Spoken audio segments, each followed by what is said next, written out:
Recently, Vietnamese distributors visited Auto Instruments Yantai factory for inspection and exchanges.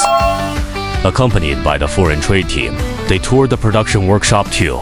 Learn in depth about the manufacturing processes, core technologies and quality control systems of pressure transmitters and flow meters.